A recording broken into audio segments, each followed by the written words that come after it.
Hello, good morning, नमस्कार। हमारी इस यूट्यूब क्लास पर आप सभी बच्चों का स्वागत है। बच्चों, आज एक बेहद इम्पोर्टेंट टॉपिक लेकर के मैं आपके सामने हूँ। हमारा टॉपिक है आज का एक्टिव पैसिव।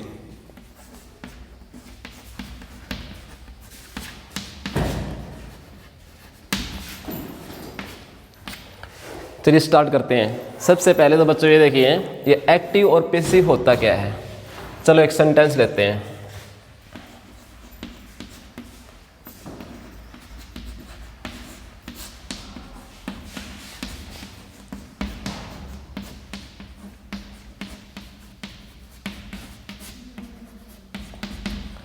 ये सेंटेंस देखिए बच्चों, माँ बच्चे को प्रेम कर रही है। यहाँ पे कोई प्रेम करने का काम कर रहा है, वो कौन है? माँ। तो यहाँ पे माँ क्या है? एक्टिव। ठीक है। जब जिस भी चीज़ को हम सब्जेक्ट के लिए मनोनीत करते हैं, जब वो एक्शन करता है, वो आपका क्या होता है? एक्टिव। तो यहाँ पे हमारा जो सब्जेक्ट है माँ, वो देखो यहाँ पे प्रेम करने का काम कर रहा है। ठीक है। तो ये क्या हो गया? एक्टिव। अब देखिए इसी वाक्य को हम थोड़ा घुमा देते हैं।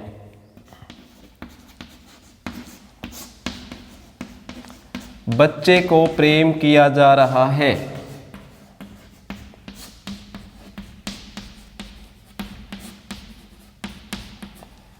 अब देखो बच्चों, यहां पर जो बच्चे है, बच्चे को प्रेम किया जा रहा है। क्या ये बच्चा यहाँ पे काम कर रहा है? नहीं कर रहा है, क्योंकि उसके ऊपर काम किया जा रहा है, वो तो प्रेम को रिसीव कर रहा है। तो बच्चों देखो, एक्टिव वॉइस का मतलब ये होता है कि जब कोई एक्टिव होता है वो स्वयं काम करता है, और पैसिव वॉइस में यह दिखाया जाता है कि हम एक्शन को रिसीव करते हैं। एक्टिव में हम क्या होते हैं? हम डूर होते हैं, करने वाले होते हैं, और पैसिव में हम काम को रिसीव करते हैं, मीन्स किसी के ऊपर काम किया जाता है। एक एग्जाम्पल और देखिए आप।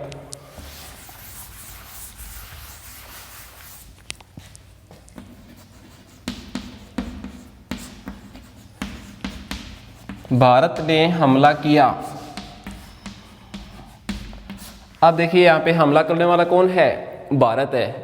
तो हम क्या है यहाँ पे? एक्टिव, क्योंकि हमने यहाँ स्वयं काम किया है हमला करने का। तो ये बच्चों क्या हो गया आपका? एक्टिव। अब देखिए इसी सेंटेंस को, भारत पर हमला हुआ। अब यहाँ पे क्या भारत काम कर रहा है? नहीं कर रहा है। हम यहाँ पे काम को रिसीव कर रहे हैं, हमारे ऊपर हमला किया जा रहा है। ठीक है। तो ये आपका किस में चला गया बच्चों? पैसिव में चला गया। देखो स्टूडेंट्स, तो छोटा बच्चा होता है, उसको अपने आप में खाना नहीं खाना आता है, हम उसको खाना खिलाते हैं, है ना। यानी हम, वो बच्चा खुद काम नहीं करता है, उसके ऊपर काम किया जाता है, उसको खाना खिलाया जाता है, वो काम को रिसीव करता है। तो ऐसे सेंटेंस को भी हम किस में बोलेंगे? पैसिव में। कैसे? The baby is fed. बच्चे को भोजन खिलाया जाता है। मान लो बच्चों, आप स्कूल से बाहर निकलते हो, कोई आपसे पूछे कि बेटा यहाँ पे क्या करते हो आप, तो आप ये कहोगे सर हम यहाँ पढ़ते हैं, वी स्टडी हियर। आप क्या ही आपका एक्टिव हो या पैसिव हो? आप हम यहाँ पढ़ते हैं, आप यहाँ पे पढ़ने का काम कर रहे हो बेटा, तो आप क्या हो? एक्टिव। क्या है आप? एक्टिव। लेकिन वही सेंटेंस जब बच्चों हमें पैसिव में बोलने की जरूरत पड़े, तो उसको पैसिव में कैसे बोलोगे आप? हमें यहाँ पढ़ाया जाता है, वी आर टोट हियर, हमें यहाँ पढ़ाया जाता है। तो बच्चों देखो, मैंने आपको जितनी भी बातें अब तक बताई हैं, आपको इतना समझ में आ गया होगा कि हम हमारी बातों को एक्टिव में कैसे बोल सकते हैं, पैसिव में कैसे बोल सकते हैं। आई होप आपका एक्टिव पैसिव क्लियर हो गया होगा। फिर से देखिए, जो एक्टिव होता है ना बच्चों, एक्टिव का मतलब होता है कि इसमें हम किसी के काम को दर्शाते हैं कि वो ये काम उसने किया। और पैसिव में क्या होता है? काम को रिसीव किया जाता है। एक्टिव में काम को किया जाता है और पैसिव में उसको रिसीव किया जाता है। समझ में आया?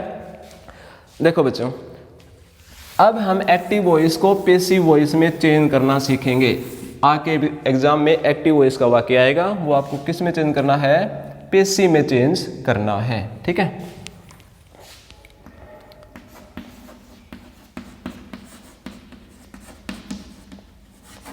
यहाँ पे मैंने लिखा है बच्चों, बी एक्टेड। इस चीज को आपको बहुत ध्यान से समझना है।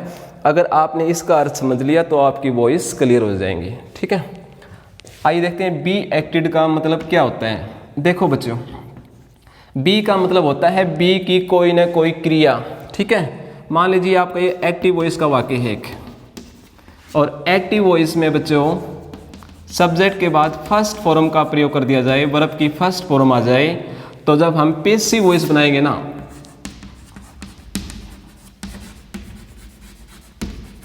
जब हम पैसिव वॉइस बनाएंगे तो देखो बच्चों, अगर एक्टिव वॉइस में प्रेजेंट फॉर्म का प्रयोग हुआ है तो आप बी में, जो बी है पैसिव वॉइस में, उस बी की भी उसी फॉर्म का प्रयोग कीजिए। मान लीजिए फर्स्ट फॉर्म यहाँ पे है तो आपको बी की भी फर्स्ट फॉर्म का प्रयोग करना है, और बी की फर्स्ट फॉर्म कौन सी होती है बच्चों? Is am are. कौन सी होती है? Is am are. ये इज एम आर हमें कब प्रयोग करनी है स्टूडेंट्स? जब हमें एक्टिव वॉइस में प्रेजेंट फॉर्म मिलती है, फर्स्ट फॉर्म मिलती है, ठीक है, फर्स्ट फॉर्म। तो आप किसका प्रयोग करोगे? Is am are. अगर मान लो बच्चों वही फॉर्म अगर सेकंड में दे रखी है, अगर पास्ट का जिक्र यहाँ पे है, सेकंड फॉर्म एक्टिव वॉइस में है, तो हम बी की भी सेकंड फॉर्म लगा देंगे, और बी की सेकंड कौन सी है? वॉज और वर, ठीक है। इसी प्रकार अगर हमारी एक्टिव वॉइस में कंटिन्यूटी का प्रयोग किया गया है, कंटिन्यूअस टेंस का प्रयोग किया गया है, तो हम बी की भी कंटिन्यूअस फॉर्म लगा देंगे। कौन सी? बीइंग। इसी प्रकार स्टूडेंट्स यदि आपका एक्टिव वॉइस में परफेक्शन की बात हो रही है, किसकी बात हो रही है? परफेक्शन की, तो हम बी की भी परफेक्शन फॉर्म ही लगा देंगे। कौन सी होगी? बीन। तो ये था बच्चों बी, ठीक है। बी का मीन्स आपको कोई ना कोई हेल्पिंग वर्ब लगानी है। अब आइए इस एक्टेड पे। इस एक्टेड का मतलब क्या होता है? इसका मतलब है बच्चों वर्ब की थर्ड फॉर्म। कौन सी फॉर्म? वर्ब की थर्ड फॉर्म। एक बात स्टूडेंट्स ध्यान से सुनिए, जब भी आप एक्टिव का पैसिव बनाएंगे, पैसिव में हमेशा हमेशा वर्ब की थर्ड फॉर्म ही आएगी, ठीक है, क्लियर है। तो ये था बच्चों बी एक्टेड मीन्स जब भी हमें पैसिव वॉइस बनानी है तो हमें कोई ना कोई हेल्पिंग वर्ब का प्रयोग करना है और वर्ब की थर्ड फॉर्म का प्रयोग करना है। अगर आपकी एक्टिव वॉइस में फर्स्ट फॉर्म है तो आपको इज एम आर का प्रयोग करना है, और प्लस में पैसिव में क्या लगेगा? Third form of the verb, ठीक है, सभी के साथ। इसी प्रकार बच्चों अगर एक्टिव वॉइस में मॉडल क्रिया का प्रयोग किया गया है, आपको कोई मॉडल वहाँ पे मिलता है, तो आप क्या करोगे? बी का हम बी ही रख देते हैं और प्लस में क्या लगा दोगे आप? वहीं हमारी एक्टेड थर्ड फॉर्म। तो ये था बच्चों बी एक्टेड, इसको आपको ध्यान से समझना है। बी का मतलब है कोई ना कोई हेल्पिंग वर्ब, एक्टेड का मतलब है थर्ड फॉर्म। चलिए अब हम एक्टिव वॉइस को पैसिव वॉइस में चेंज करना सीखते हैं।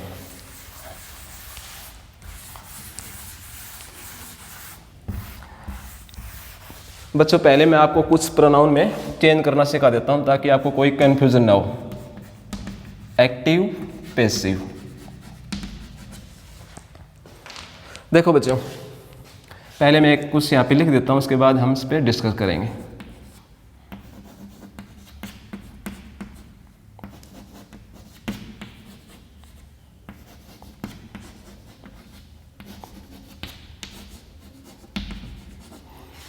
ये कुछ ही मैंने यहाँ पे पुट किए हैं आपके प्रोनाउन, आप ध्यान से सुनिएगा। एक्टिव वॉइस में बच्चों यदि हमें सब्जेक्टिव केस का प्रोनाउन मिलता है, किसका? सब्जेक्टिव केस का प्रोनाउन मिलता है, तो पैसिव में बच्चों वो ऑब्जेक्टिव केस का प्रोनाउन हो जाएगा। इसी प्रकार यदि हमें ऑब्जेक्टिव केस का प्रोनाउन मिलता है तो वो किस में आ जाएगा? सब्जेक्टिव केस में आ जाएगा। क्लियर है?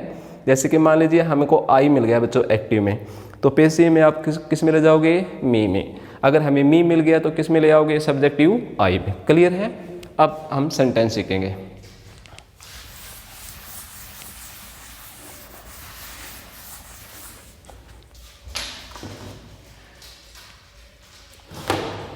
देखो बच्चों मैंने आपको बताया था पहले बी एक्टेड। अगर ये आपको तरीका समझ में नहीं आया है तो अब हम दूसरे तरीके से वॉइस को सीखेंगे। कौन सा? टेंस। बिल्कुल इजी है बच्चों, कुछ भी मुश्किल नहीं है, बस आप ध्यान से सुनते चलना। जो हमारी पैसिव वॉइस है ना बच्चों वो 8 टेंस की बनती है। क्लियर है? तो 8 टेंस कौन कौन से हैं हम उनको आज डिस्कस करेंगे, ठीक है। सबसे पहले हमारा टेंस है बच्चों प्रेजेंट इंडेफिनिट टेंस।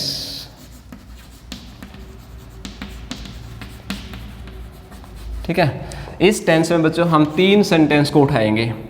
सबसे पहला है हमारा साधारण वाक्य। कौन सा वाक्य? साधारण। इसको हम इंग्लिश में बोलते हैं अफर्मेटिव। ठीक है। अफर्मेटिव सेंटेंस की स्ट्रक्चर बच्चों ये होती है, हमें सब्जेक्ट मिलेगा, उसके बाद वर्ब की फर्स्ट फॉर्म मिलेगी, हमें एस या ईएस भी मिल सकता है, और ऑब्जेक्ट। टेंस वही है बच्चों हमारा प्रेजेंट इंडेफिनिट टेंस। अब उसी का दूसरा वाक्य है बच्चों नकारात्मक वाक्य। इसको हम बोलते हैं नेगेटिव सेंटेंस। ठीक है। नेगेटिव सेंटेंस में क्या होगा बच्चों, हमें 2 हेल्पिंग वर्ब मिलेंगी, डू और डज। साथ में क्या मिलेगा? नोट और वर्ब की फर्स्ट फॉर्म। तीसरा सेंटेंस है हमारा पर्सनवाचक इंटरोगेटिव सेंटेंस। ठीक है। इसमें भी हमारा यही सेम तरीका रहेगा, बस हम नोट को ड्रॉप करेंगे। तो अगर आपकी वॉइस बच्चों प्रेजेंट इंडेफिनिट टेंस में दे रखी है तो हमें उसको पैसिव वॉइस में कैसे चेंज करना है, तो उसके लिए हमने एक टेंस उठाया है प्रेजेंट इंडेफिनिट टेंस। अब ध्यान से देखिए आप, मान लो बच्चों अगर आपको फर्स्ट फॉर्म मिल जाती है वर्ब की, ठीक है, या फिर आपको डू डज हेल्पिंग वर्ब और प्लस में फर्स्ट फॉर्म मिलती है, तो इस चीज़ को हम चेंज कर देंगे हमारे अगले टेंस में। मीन्स प्रेजेंट इंडेफिनिट टेंस चला जाएगा प्रेजेंट कंटिन्यूअस टेंस में। और इसकी हेल्पिंग वर्ब कौन कौन सी हैं? Is, am, are. ठीक है। देखो मैंने आपको पहले बताया था, अगर हमें एक्टिव वॉइस में बी की फर्स्ट फॉर्म मिलती है, मीन्स प्रेजेंट टेंस मिलता है, फर्स्ट फॉर्म मिलती है, तो हमें क्या करना है? बी की भी फर्स्ट फॉर्म लगा देनी है। अब देखो बी की फर्स्ट फॉर्म वही तो है ना, इज, एम, आर। और फिर एक्टिव का मतलब क्या होता है? वर्ब की थर्ड फॉर्म। अब एक सेंटेंस देखो आप,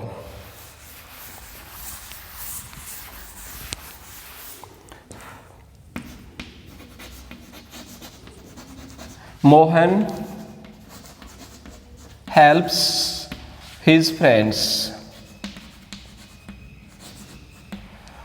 ये बच्चों आपका सेंटेंस है एक्टिव वॉइस का। कैसे पता लगा हमें?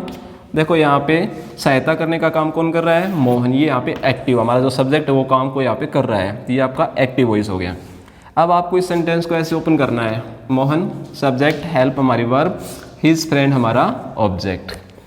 देखो बच्चों जो हिज है ये हमारा पॉसेसिव एडजेक्टिव है और ये हमेशा अपने साथ किसी न किसी नाउन को लेकर चलता है, इसीलिए हम इनको एक साथ में ही रखेंगे। ठीक है। अब हम पैसिव वॉइस में इसको चेंज करना है, तो बच्चों पैसिव वॉइस के लिए आप इस फॉर्मूले को याद रखना, आपको काफ़ी इजी हो जाएगा सेंटेंस को बनाने में।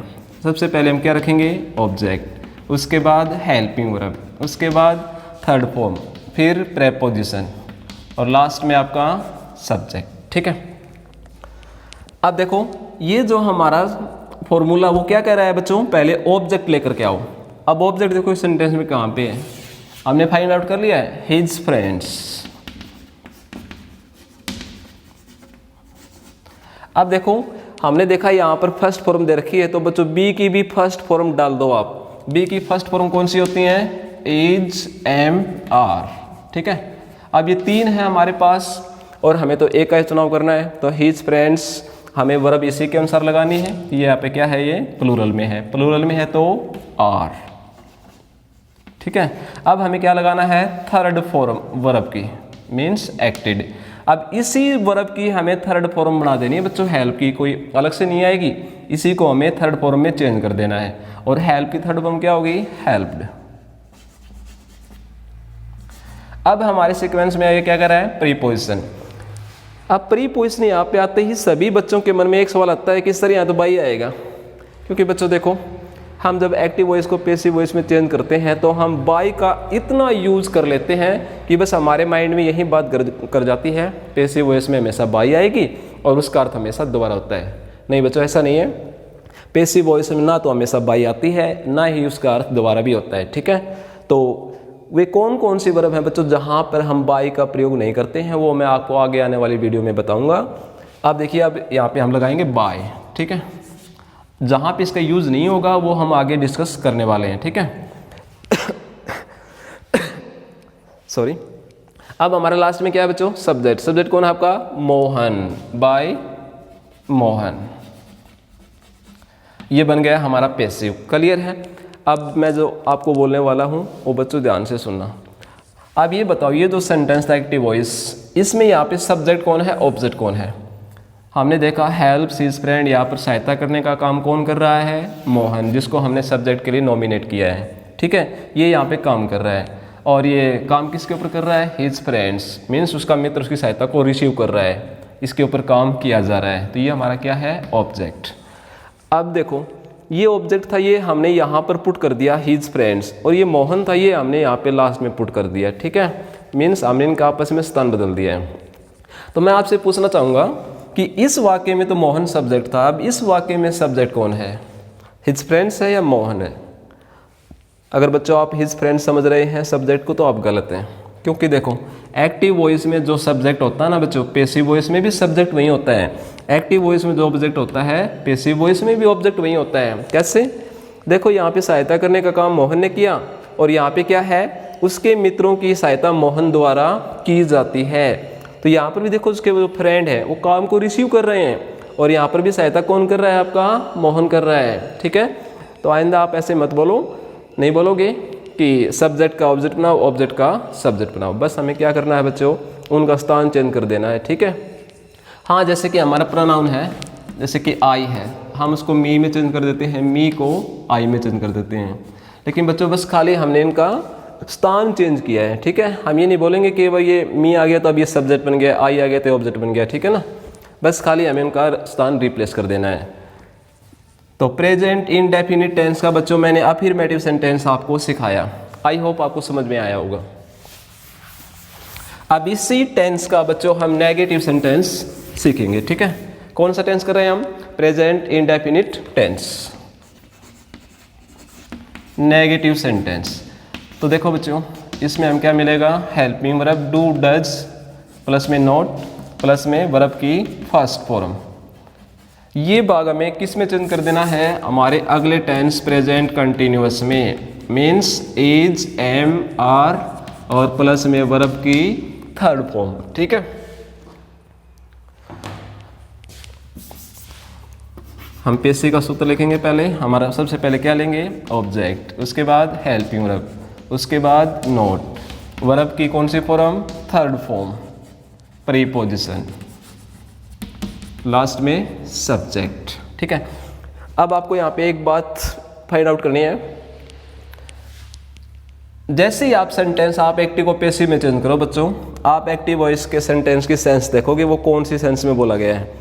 अगर वो साधारण अवस्था में है तो पैसिव भी साधारण बनेगी, आपकी सिंपल बनेगी। लेकिन अगर वो नेगेटिव में है, नकारात्मक में है, तो पैसिव भी बच्चों आपकी उसी सेंस में बनेगी। ठीक है, अगर उसमें प्रश्न किया गया है, इंटरोगेटिव फॉर्म में है, तो पैसिव आपकी इंटरोगेटिव सेंटेंस में ही बनेगी। क्लियर है? अब देखिए एक सेंटेंस,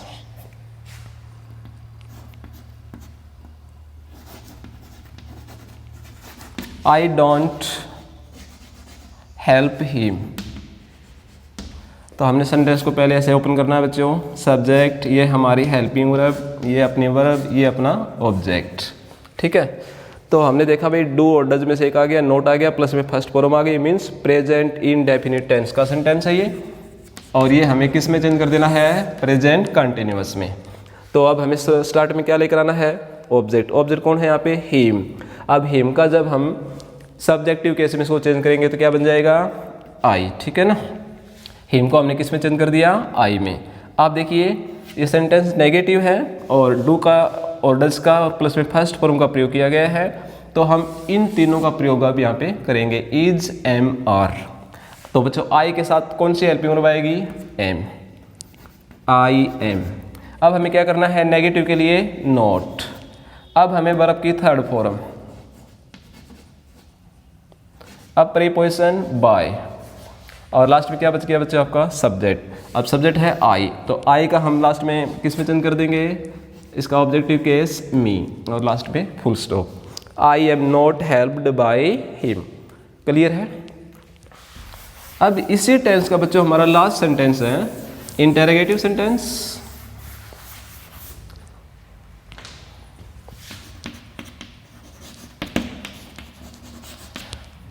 तो वही हमारी हेल्पिंग वर्ब रहेंगी डू और डज, प्लस में हमारी वर्ब की फर्स्ट फॉर्म, ये हमें चेंज कर देनी है इज एम आर में। और पैसिव वॉइस में हमेशा क्या आएगी, एक्टेड मीन्स थर्ड फॉर्म आएगी वर्ब की। एक सेंटेंस देखो आप,